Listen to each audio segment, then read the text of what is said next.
A vaccine is meant to make danger smaller. Inside a poultry shed, it can also make danger harder to see. That is the puzzle New Zealand faces with bird flu. Vaccination can protect birds from severe illness and death, but if vaccinated birds look healthy while carrying a virus, a farmer may lose the first visible warning that infection has entered the flock. Protection, surveillance, and trade therefore have to work as one system.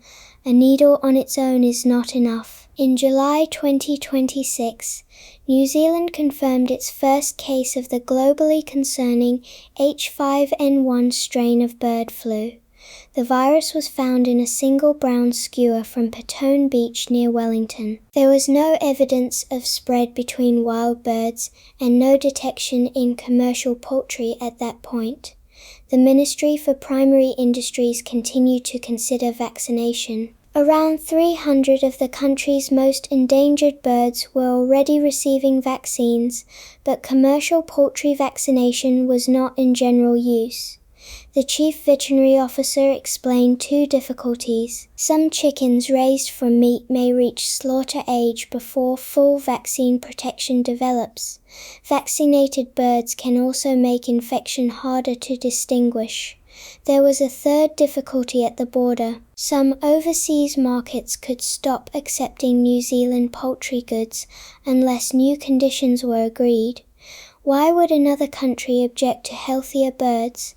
Because animal trade is built on proof, not appearance. Without vaccination, a dangerous bird flu virus often causes clear sickness and sudden deaths in poultry. Those signs can bring a veterinarian to the farm and samples to a laboratory. The response may include movement controls, testing, and the destruction of infected flocks. This is terrible for the birds and the farmer. It is also visible. Vaccination changes the picture. A well-protected bird may become less sick or show no obvious sign at all. That is good for welfare and food production. But infection may be quieter. If the virus still enters a flock and spreads, looking through the shed door may no longer tell the full story. The answer is not to reject vaccines. The answer is to build stronger evidence around them. A serious vaccination program needs records of which birds received which vaccine and when. It needs laboratory tests that can still find infection. It needs regular surveillance in farms and wild birds. It needs a plan for what happens when the virus changes. It also needs honest and rapid reporting. In the 12 months before New Zealand's first H5N1 detection, officials screened more than 2,500 wild birds and 12,500 commercial poultry. After the Petone case, testing increased through public reports and targeted wildlife surveillance. Those numbers reveal the real product behind a disease-free claim. It is evidence. New Zealand earns trust in its animal health status by searching for disease, recording what it finds, and showing other countries how the system works.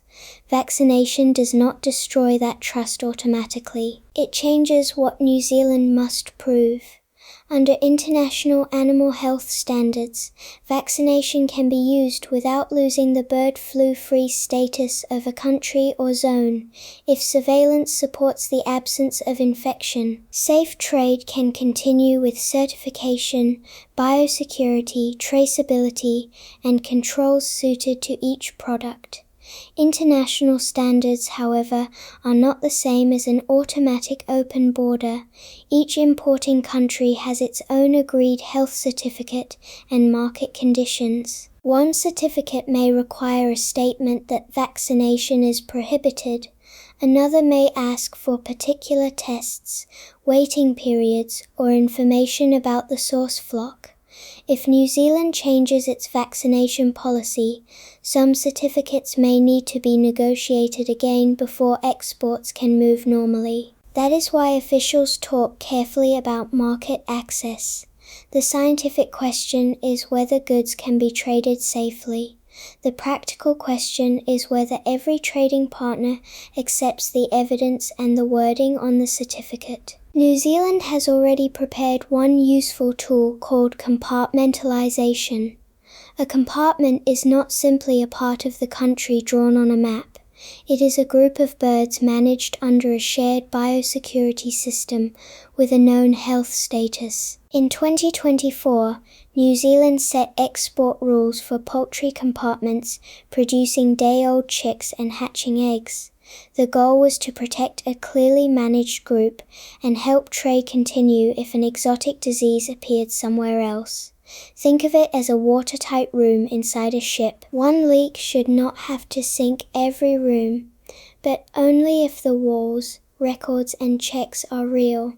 Vaccination creates a similar demand for detail. Which flock was vaccinated? Which vaccine was used? Can the tests still detect the field virus? Was there contact with wild birds? Can the country trace eggs, chicks, or meat back through the system?